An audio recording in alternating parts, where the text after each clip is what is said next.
우리가 교회력으로 어린이 주일로 지키고 있습니다. 아이고 나는 뭐 자녀 다 키웠는데 자녀 교육하고 상관이 없다 이렇게 생각하실 수도 있습니다만 그렇지 않습니다. 자녀는 영원히 자녀고 부모는 영원히 부모입니다. 늘 부모는 자녀가 나이가 들어도 염려하고 근심하고 위해서 양육하고 훈련할 수밖에 없는 그런 존재인 것을 우리가 인식할 필요가 있을 것 같습니다.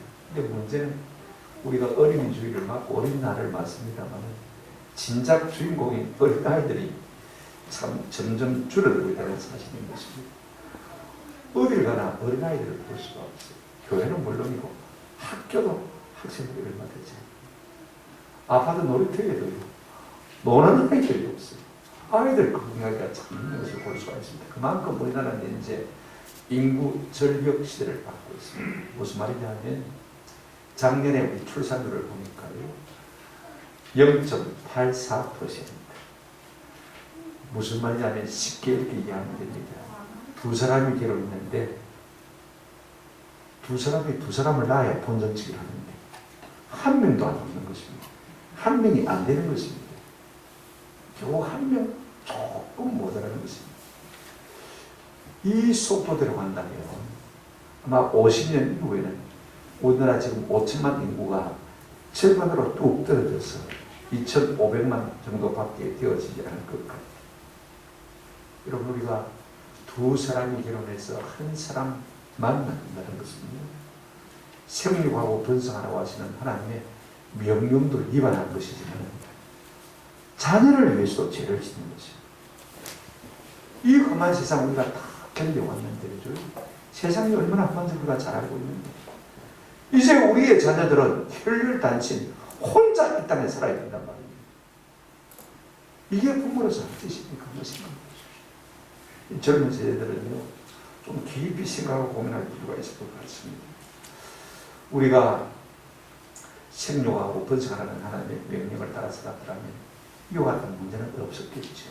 그런데 자녀를 적게 놓다 보니까 자녀 교육에 더 많이 신경을 써요. 딸랑 한 명밖에 안 나오니까 말입니다. 여기에 올인하지 않을 수가 없는 거죠. 그런데 이게 너무 과욕, 욕심이 넘치는 것을 볼 수가 있습니다. 그래서 우리가 자녀 교육을 잘한다 싶고 한다는 것이요. 주의 말씀을 제쳐두고 하는 경우가 참 많이 있어요. 오늘 본문에 에베소 6장 4절에 뭐라고 말하고 있습니까? 또 아비들아 너희 자녀를 노엽게 하지 말고 오직 주의 교훈과 훈계로 말하 양육하라. 그래도 불구하고 그냥 세상적인 교육하는데 정신이 없는 것을 볼 수가 있습니다. 너무 우리 인간이 질에 인간적인 걱정이 앞섰습니다. 질의 이기적인 욕망이 앞선 것을 우리가 볼 수가 있습니다. 그래서 자꾸 가정을 망쳐가는 것입니다. 그렇다면 해결책이 없는가? 성경은 그 답이 이미 남아 있습니다. 우리가 6장 4절을 읽었습니다만 5장 18절 근간이 되는 말씀입니다. 이렇게 말하고 있습니다. 술 취하지 말라. 이는 방탕한 것이니 오직 성령의 충만으로 성령으로 충만함을 받으라. 이것이 성령이 말하는 답입니다. 세상 사람들은 세상 술에 취했어요. 온통 갈짓자로 걷고 있습니다. 정상이 아닙니다. 길을 잃어버리는 것을 볼 수가 있습니다. 자신감이 없어요.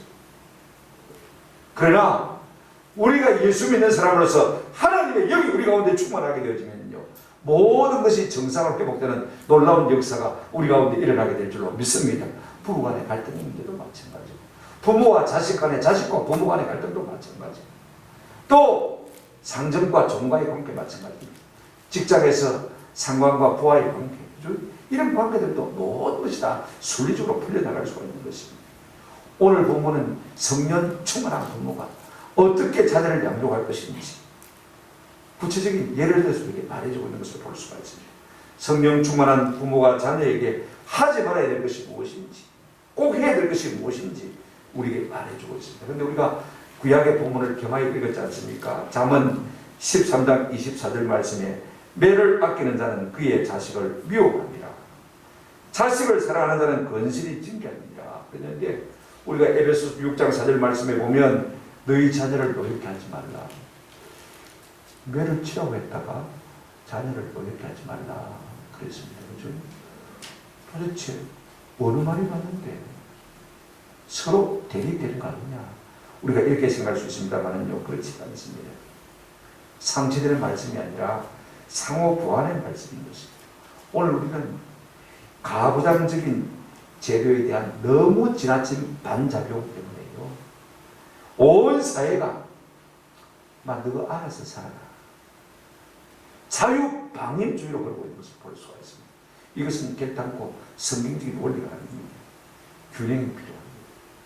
우리가 자녀를 제대로 훈육하는 것이 필요하고, 그런가 하면 자녀를 노예케 하지 않는 것도 필요한 것입니다. 어떻게 해야 우리가 균형 잡힌 기독교 교육을 할 수가 있느냐? 세 가지 우리가 좀 생각해 보려고 합니다. 첫째가 이것입니다.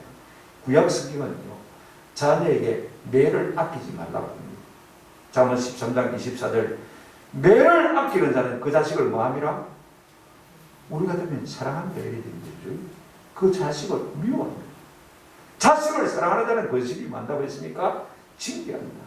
잠언에 보면 이런 말씀들이 참 많아요. 잠언 23장 13절에 아이를 훈계하지 아니하려 하지 말라. 채찍으로 그를 때릴지라도 그가 죽지 않냐. 어릴 때 저희 아버님이 어머니 보고 항상 여보 언제리 저로 맞춰봐. 안 죽을 만큼 패내요. 절대로 안 죽는. 그러다 보니 제가 맞고 항상 한 번도 맞아본 적은 없는데 항상 그렇게 말씀하셨어요. 근데 나중에 보니까 제가 이 말씀을 왜 자꾸 기억하고 떠올리냐면요, 성경에 있더라고요. 아무리 우리가 사랑으로 자녀에게 매를 쳐도 그 자녀가 죽는다 안 죽는다? 안 죽는다. 그런 줄 알아야 된다는 거죠. 성경에 있는 말씀 하시더라. 그 말씀인 것입니다. 잠언 29장 15절 17절에도 채찍과 꾸지람이 지혜를 주거늘 임의로 행하게 보내둔 자식은 어미를 욕되게 하니. 채찍과 꾸지람이 아닌데 지혜를 주고. 17절 내 자식을 징계하라. 그러면 그가 너를 평안하게 하겠고 또 네 마음이 기쁨을 얻겠다. 그렇게 말하고 있는 것을 볼 수가 있습니다. 이상하다. 성경이 부모가 폭군처럼 되도록 몰아가고 있는 것인가? 아니면 낡아 빠진 구닥다리 개근을 하고 있는 것인가? 어쩌면 교육학적인 소용은 전혀 없는 말처럼 우리가 들을 수가 있습니다. 군대식으로 강압적으로 체벌을 부수자는 말입니다. 그래서 요즘 사람들은요, 이 구약적인 말씀을 무조건 무시하는 것을 볼 수가 있습니다. 이 말씀에 진정한 의미를 좀 생각해 볼 필요가 있습니다. 첫째로 성도는요, 강압적인 훈련을 반대한다고 훈련을 없애면 안 됩니다. 이게 성경의 원리입니다. 분명히 잠언은 이렇게 말하고 있습니다. 매를 아끼는 자는 그의 자식을 마음이라 미워합니다. 진짜 자식을 사랑하면요, 건실이 만다고 했습니까? 건실이 징계한다 그랬습니다. 왜 그렇게 징계하지 않으면 안 되느냐? 성경이 분명히 말하고 있습니다. 잠언 22장 15절 말씀에 아이의 마음에는 미련한 것이 얽혔으니 징계하는 채찍이 이를 멀리 말이라 쫓아낸다. 중요한 거. 더덕더덕 아이들에게 붙어있는 이 미련함과 어리석음을요, 무엇으로 떼어낼 수 있느냐? 때로는 징계가 필요해. 때로는 매가 필요해. 그래야만 벗겨나갈 수가 있는 것입니다. 이게 건실이 징계한다고 했습니다. 건실이란 말은 부지런히, 어떤 성경은 제때에 징계한다 그렇게 말하는 것을 볼 수가 있습니다.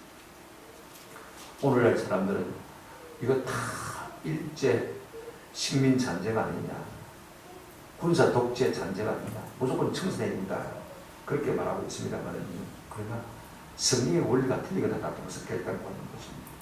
저는 아브라함이요, 아들 이삭을 위해서 배필을 마련할 때 이야기가 생각이 나요. 그 종을 불러가지고 야야 우리 본향에 가서 이삭의 아내를 좀 구해오라고 합니다. 요즘 사람 같으면 어떻게 하겠습니까? 이삭을 불러가지고 이삭아 아버지 고향에 가서 아버지 친척 가운데서 네 마음에 드는 아가씨가 있으면 골라. 그래 같이 살고 결혼해서 살자. 이렇게 해서 되는데요, 아들과는 전혀 인원도 하지 않냐. 종을 불러가지고 네가 가서 하나님의 인도를 받았어. 내 아들 이삭의 아내들 배필을 골라옵니다. 그리고 이삭은 절대로 데려가면 안 됩니다. 본인이 가서 봐야 될 거 아닙니까? 본인의 마음에 들어야 될 거 아닙니까? 이게 영적 자신감. 아멘. 이게 영적 자신감. 내가 하나님을 더 잘한다는 것입니다. 내가 하나님 앞에서 인도를 더 잘 받는다는 것입니다. 여러분, 이런 독재 중에 독재가 어디 있습니까? 오늘 많은 현대인들은 자유연애가 정답이라고 생각합니다. 지하고 살핀데 지가 몰라야지. 저도 한때 그렇게 생각했던 적이 있습니다. 그래서 아들의 결혼 문제에 대해서 아무 신경도 안 썼던 건 마음에 생각이 있었어요. 지나놓고 보니까 참 잘못했다 싶습니다. 왜 그렇습니까? 우리가 자녀들을 위해서 기도하면서 결혼에 대한 하나님의 뜻과 하나님의 인도하심에 대해서 자꾸 말해줘야 해요. 잠언 19장 14절에 이런 말씀이 있습니다. 집과 재물은 조상에게서 상속하거니와 집과 재물은 조상들이 물러가는 것입니다. 그런데 중요한 건 있습니다. 슬기로운 아내는 누구로 만난다고요? 여호와께로서 만나느니라. 누가 준단 말입니까? 하나님이 준다는 것입니다. 복된 믿음의 배필을 누가 주느냐? 하나님이 준다는 것입니다. 나만 잘한다고 되는 것이 아니라 하나님이 우리 가운데 복을 주셔야 복된 믿음의 배필을 만날 수 있다는 것입니다. 네 힘으로 안 된다는 것입니다. 내가 복을 줘야 된다는 것입니다. 그렇다면 우리가 결혼 문제에 대해서 내 생각만 갖고 내 그림만 갖고 결정할 수 있습니까? 아니지 않습니까? 하나님의 복을 됩니다. 얘야 기도해라. 하나님의 도우심을 구해라. 이렇게 계속해서 다 그런 자녀이지만은 하나님의 말씀으로 건실하게 부지런하게 권면하고 훈육해야 되는 것입니다. 무엇을 위해 살 것인지 어떻게 살 것인지 우리가 성경의 가르침으로 끊임없이 자녀를 훈계해야 되는 것입니다. 그럴 때는 훈련에 대한 반대는 훈련이 없어야 된다는 것이 아닙니다. 바로 진정한 훈련이 있어야 된다는 것을 의미하는 것을 볼 수가 있습니다. 그러니까 우리가 이 말씀을 들을 때 사람들은 어떻게 생각하냐면 율법과 은혜를 자꾸 분리해서 이분법적인 태도를 취하는 것을 볼 수가 있습니다. 많은 사람들이 그렇게 생각합니다. 우리가 지금 율법 시대를 사는 것이 아니라 은혜 시대를 살고 있지 않느냐. 그래서 율법 아니면 은혜 자꾸 이렇게 선택하려고 하는 것을 볼 수가 있습니다. 그러나 성경은 그렇게 말하지 않고 있습니다. 율법과 은혜, 율법이 필요합니다. 우리가 갈라디아서 3장 24절에 보면 이런 말씀이 있어요. 이같이 율법이 우리를 그리스도께로 인도하는 초등 교사가 되어 우리로 하여금 믿음으로 말미암아 어렵다 함을 얻게 하게 하시며, 율법이 있어야 사람들이요 죄를 깨닫고 죄를 깨달아야 예수께로 나아갈 수 있는 것입니다. 법이 있어요. 잣대가 있어요. 기준이 있어야 내가 잘했는지 잘못했는지 깨달을 수가 있는 것입니다. 제 생각이 다 옳다면요 지가 하나님이지. 그렇지 않습니까? 오늘날 사람들이요 자기가 하나님처럼 살고 있어요. 내가 최고인 것처럼 살고 있어요. 착각하고 살고 있어요. 그렇지 않습니까? 오늘 삶의 기준이 하나님의 말씀이 되어야 되는 것입니다. 율법 없이요 은혜만 들이대는 것은 수술 환자에게 진통제만 놔주는 것과 똑같은 것입니다. 안 아프다고 해서 그 문제가 해결되는 것은 아닙니다. 더 큰 문제로 발전할 수 있는 것입니다. 이게 참 중요합니다. 그런가 하면 많은 사람들이 문제를 만나면 성경에서 해답을 찾으려고 한다 했습니다. 예수를 믿는다고 하면서도요 자꾸 엉뚱한 데 가서 답을 찾으려고 하는 것을 볼 수가 있어요.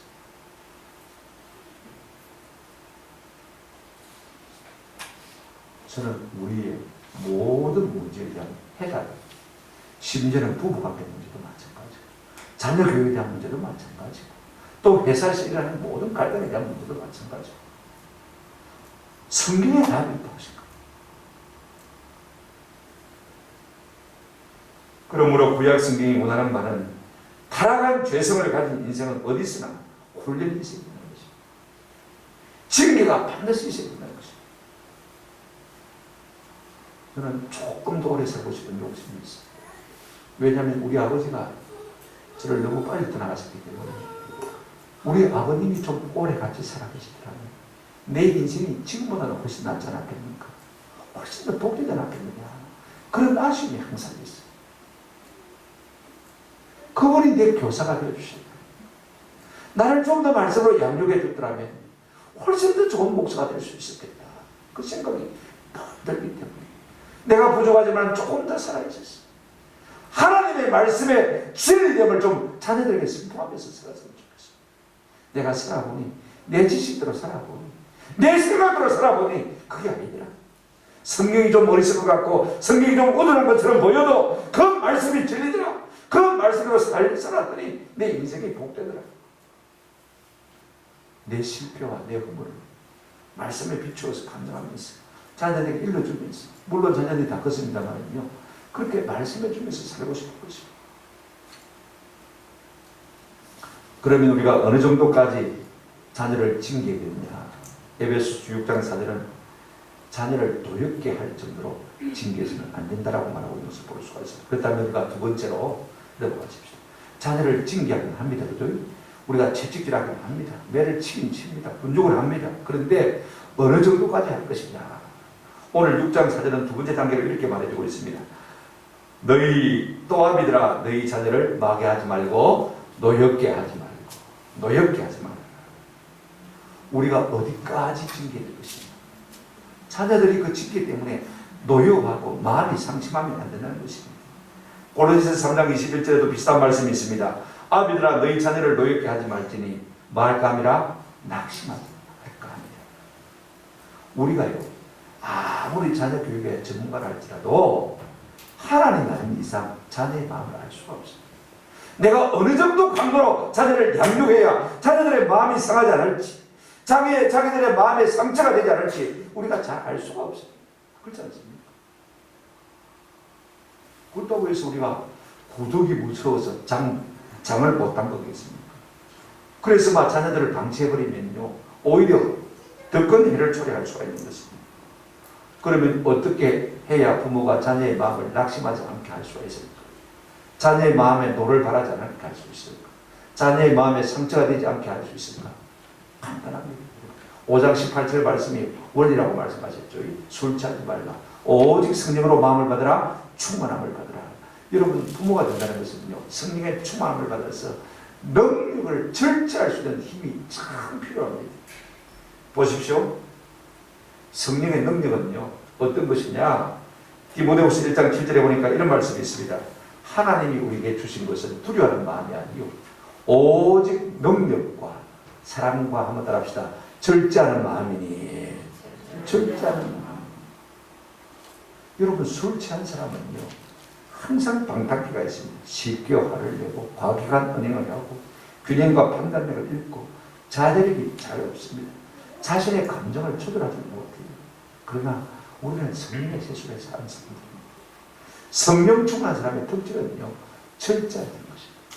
성령의 9가지 열매 가운데서 마지막 끝에 뭐라고 말하고 있습니까? 절제니, 이렇게 말하고 있는 것을 볼 수가 있습니다. 만약에 부모된 사람이 자기 성질, 자기 기질, 자기 기분, 자기 감정을 잘 다스리지 못한다면요, 부모될 자격이 없어요. 여러분, 그렇게 한다면 자녀에게 엄청난 해를 끼칠 수가 있는 것입니다. 그것 때문에 자녀들이 마음의 분노함으로 엄청난 상처를 마음에 쌓아둘 수가 있는 것입니다. 그러므로 부모된 자로서의 최고의 자질은요, 절제하는 겁니다. 우리가 자녀를 노엽게 하지 않기 위해서는 둘째로 뭐 했냐면 일관성이 있습니다. 쉽게 말하면 이랬다 저랬다 하면 안 됩니다. 바다의 표면처럼 항상 파도치는 그런 표면이 될 것이 아니라 바다 깊숙한 곳이 그 속에 들어가면요, 그냥 항상 똑같습니다. 제가 잘 몰랐는데 옛날에 저 인도네시아에 쓰나미가 덮치지 않았거든요. 바다 위 표면은 막 난리가 났어요. 그런데 밑에서 잠수하던 사람들은요, 무슨 일이 있는지 아무도 몰랐어요. 아무도 느끼지를 못했던 거예요. 부모의 마음이 고리와 같아요. 자기 기분에 따라서 널뛰는 그런 일관성 없는 삶을 가지고는요, 자녀를 제대로 양육할 수가 없는 것입니다. 비합리적이 되어서는 안 됩니다. 부모가 좀 합리적이에요. 자기 기분이나 자기 감정에 휘둘려서 마음대로 자녀를 나무란다면요, 자녀들이 노여워할 수밖에 없는 것입니다. 과도한 욕심을 부려도요 자녀들의 마음에 노염이 있을 수밖에 없습니다. 자기 형편과 처지를 생각해 줘야 되고 자기 능력을 생각해 줘야 되고 자기 개성을 생각해 줘야 되는데 부모의 욕심은 자꾸 투입시킨다면 말입니다. 내가 아무리 노력해도 안 되는 것을 어떻게 합니까? 나는 이건 죽어도 하기 싫은 것을 어떻게 합니까? 그죠? 그런데 자꾸 부모들은 자기 욕심 가지고 자녀들에게 막 압박하면서 볼 수가 있습니다. 부모가요 자기 중심적이 되어지면 자녀들이 스트레스를 많이 받을 수밖에 없는 것입니다. 내 실패를 그에게 대입시키고 내 꿈을 그에게 투사시키면요 그걸 아이들에게 일방적으로 강요하게 되어지면 아이는 집니다. 내가 아닌데 내가 아닌데 오유하게 된 것입니다. 여러분 술 취한 사람들이 꼭 이와 같습니다. 술 취한 사람들은 자기밖에 모르는 사람입니다. 자기 기분만 생각하는 것입니다. 그러니까 내가 술을 막 부어라 마시라 취할 정도로 마시는 것입니다. 다른 사람이 그로 말미암아서 입을 피하는 저저씨만 따집니다. 내 기분만 좋으면 된다고 생각합니다. 술 취하면요 이기주의의 표시입니다. 남이 어떻게 되든 말든지요 자기 기분이 중요한 것을 볼 수가 있습니다. 그런 식으로 자녀를 키우게 되면 자녀가 노여울 수밖에 없는 것이죠. 어떤 아버지는 술만 먹고 오면요 자녀들을 나래비로 탁 씌워놓고 마치 교장 선생님이 된 것처럼 일장 공개를 탁 하는 모습입니다. 말이야 천사죠. 그러나 여러분 그 말이 얼마나 자녀들에게 효과가 오겠습니까? 더 방감을 가질 수밖에 없지 않겠습니까? 우리가 자녀들을 기계적으로만 다뤄서는 안 됩니다. 군대식으로 다뤄서는 안 된다 그 말인 것입니다. 우리가 기강이 너무 느슨해도 문제지만은요 너무 평평해도 터질 수밖에 없어요. 여러분 기타줄을 조율할 때요 너무 느슨하게 조여놓으면 소리가 제대로 안 납니다. 그렇죠? 너무 평평하게 조여버리면 터져버립니다.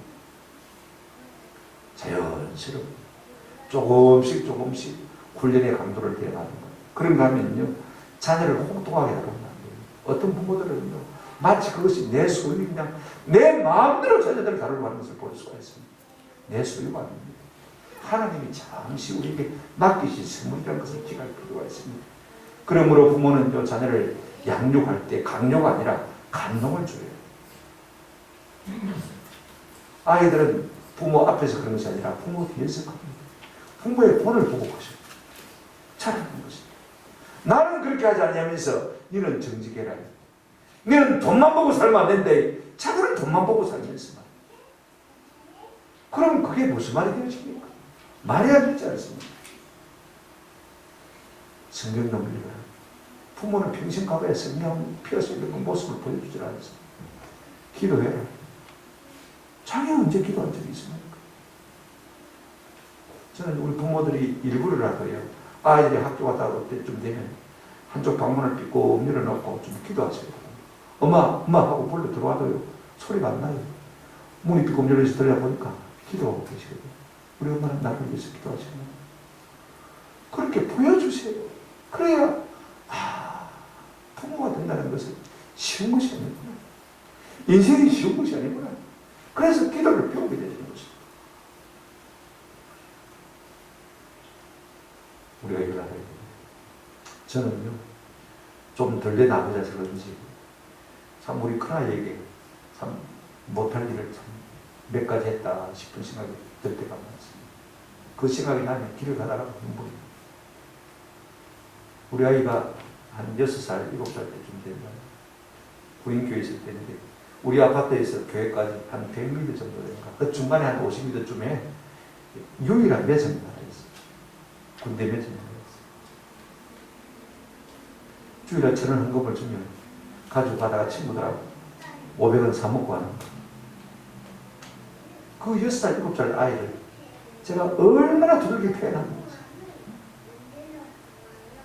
내 불행이 아이의 입장은 한 번도 생각을 안 해요. 얼마나 아이가 상처가 됐겠나 생각하면 지금도 한번 기회를 얻어서 속죄를 해야 되겠다 싶은 생각을 할 때가 내 기분, 내 감동만 가지고 자녀를 함부로 할 수 있지. 그러면 그게 상처가 돼요. 그게 오히려 복이 될 수 있는 것입니다. 우리가 성령 충만을 받아야 되는 이유는 어디에 있습니까? 내 기질을, 내 성질을 내 마음대로 절제할 수밖에 없는 것입니다. 성령이 우리 가운데 오셔야 우리를 다스려주는 은혜가 있습니다. 나도 누군가에게 통제를 받아야 되는 것입니다. 부모라고 해서 내 마음대로 살아서는 안 된다 그 말씀인 것입니다. 그래야 일관성이 있고 그래야 합리성이 있고 그래야 자녀를 기계적으로 가르치지 않을 수 있는 그런 은혜가 있는 것입니다. 강요가 아니라 감동을 주는 부모가 될 수가 있는 것입니다.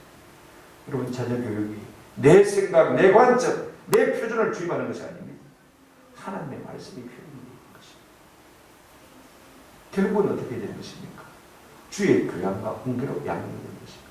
세 번째로 여러분 적극적으로 우리가 어떻게 됩니까? 자녀를 노엽게 하지 않는 것을 더 뛰어든 것입니다. 오늘 4절 말씀에 이렇게 말하고 있습니다. 또 아비들아, 그죠?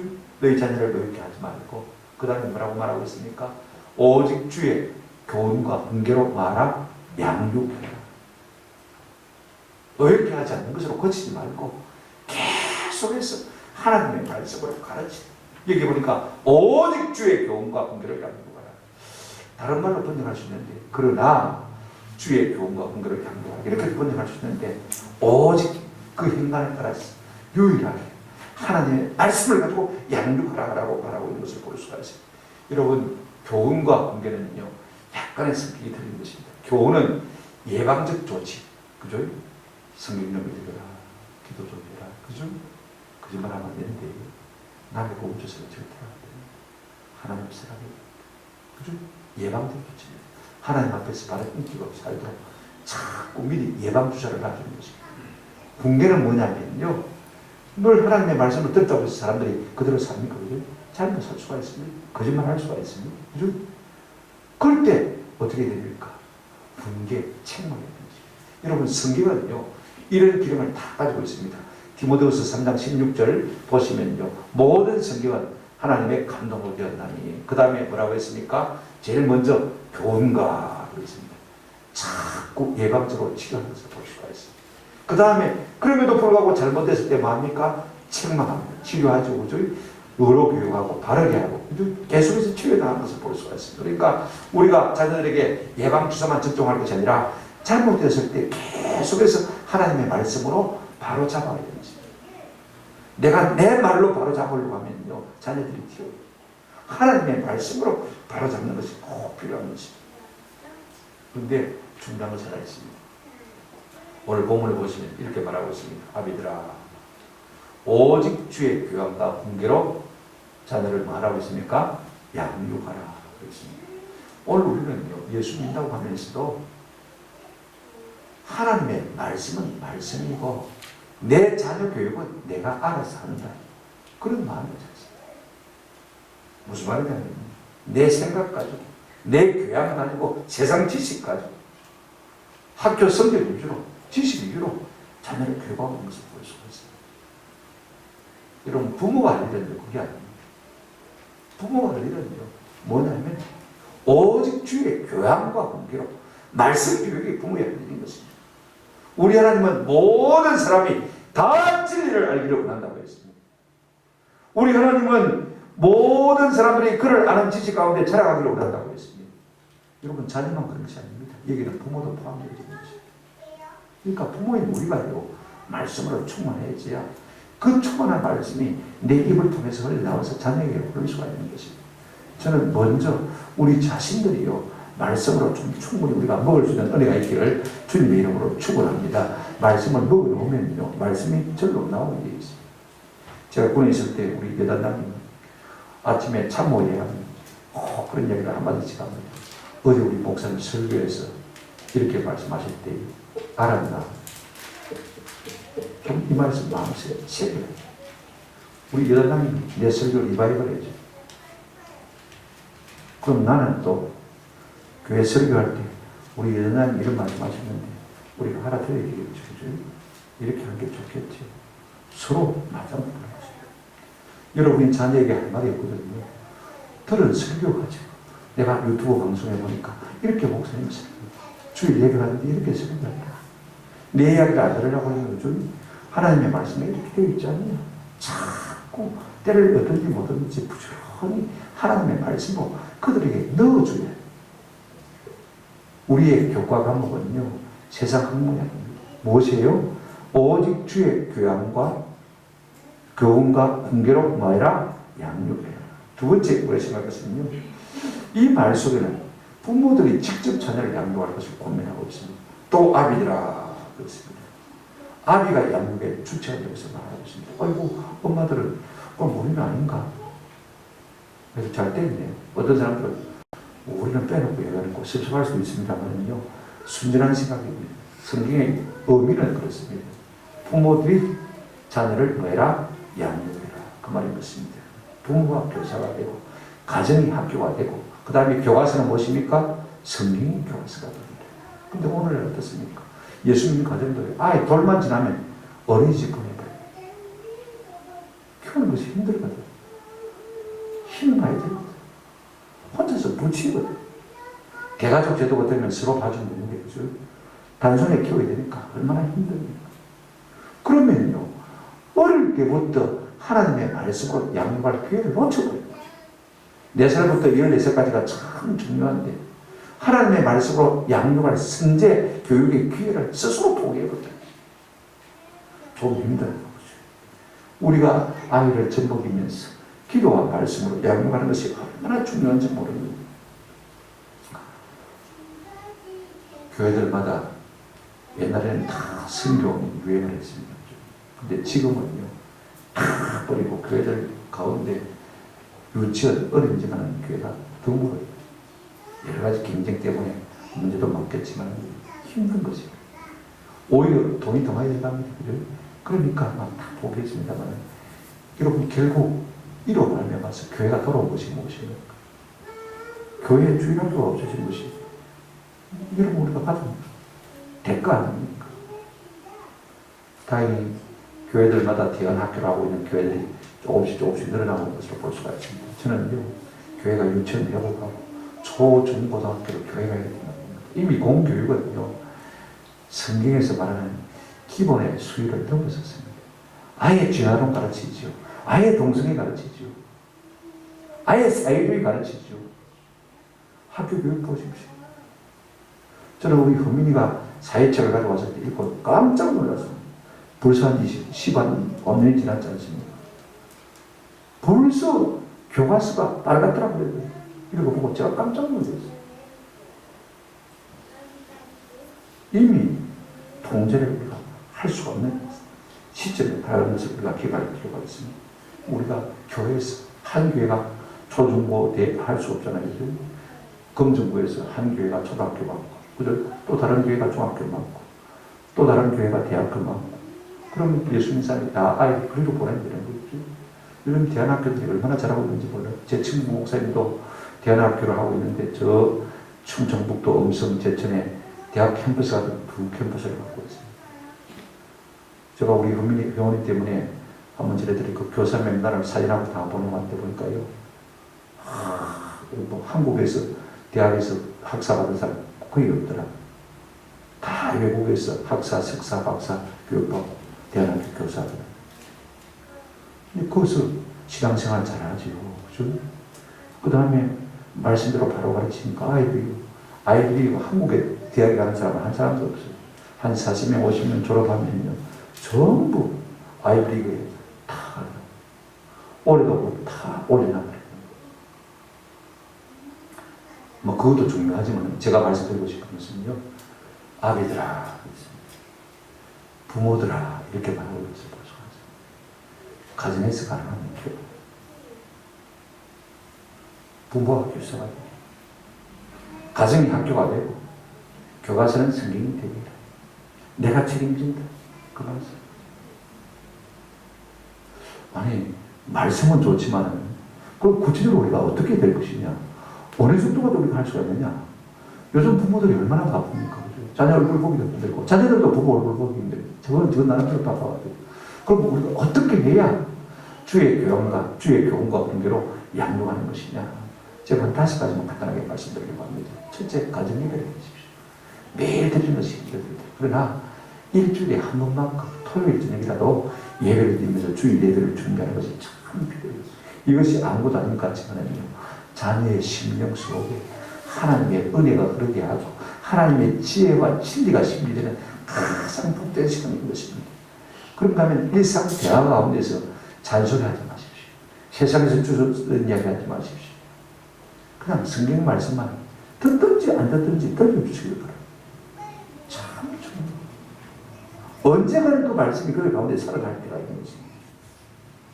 가감없이 하나님의 말씀을 들려주는 그런 믿음의 단면을 우리가 가지시기를 부탁드립니다. 그런가 하면 자녀들의 질문에 대답할 준비를 항상 하십시오. 엄마, 얘네가 아파요?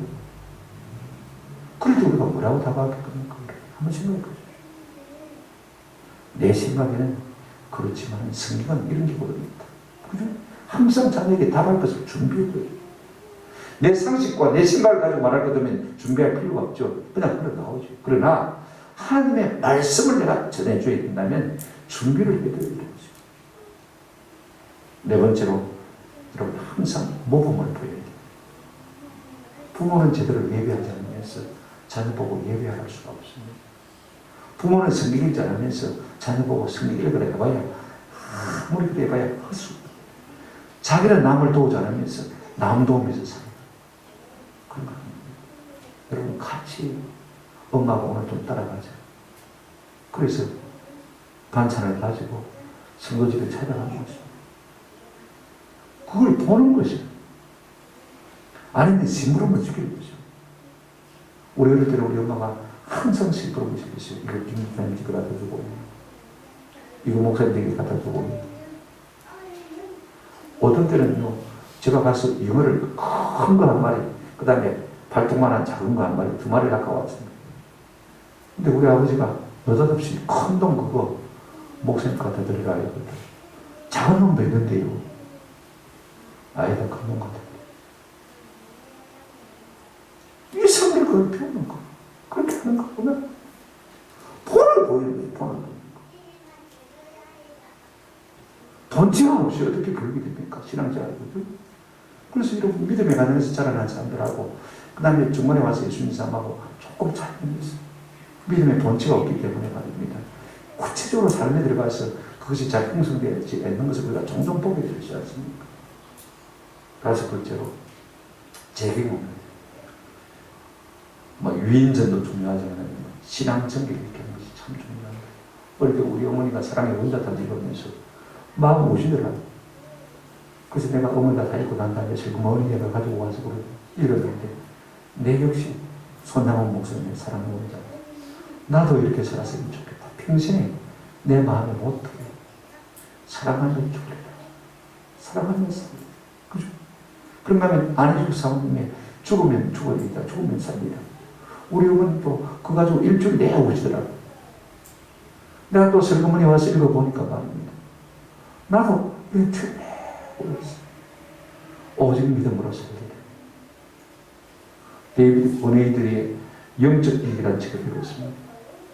나이 30인데 예수님 때 죽었어요. 저 아메리카 인디언 선교사로 살다가 죽었는데 그분의 일기가요. 얼마나 영적으로 깊은지. 하나도 이렇게 영적으로 깊은 삶을 살았으면 좋겠다. 내 마음속에 60이 넘도록 지금도 내가 저 정도 수준만 돼서 좋겠다는 생각이 참 많이 나죠. 믿음의 도전을 받는 것입니다. 아멘. 안 그러면 내가 전부인 줄 알아요. 내가 괜찮은 사람인 줄 알아요. 그러나 신앙의 아름다운 위인들의 이야기를 우리가 읽으면서 내가 밑바닥이구나. 내가 영적으로 눈이 열리지 못했구나. 내가 좀 너희들을 받아야 되겠구나. 계속해서 너희들을 써먹게 되죠. 그래서 그리스도의 장성한 분량까지 찾아가게 되는 것입니다. 이 모든 것이 강제적이기 위해서 하는 겁니다. 신앙도 강압적이 되면 오히려 역효과가 됩니다. 머리가 붉어지면요. 내 마음대로 한다고 뛰지 않아버립니다.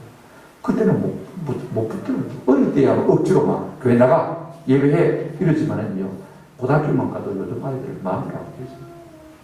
그러다가 대학생이 되었으면 완전히 교회하고 돌아가는 거죠. 그것 때문에 오늘날 젊은 사람들이 교회를 너무나 많이 떠나있습니다.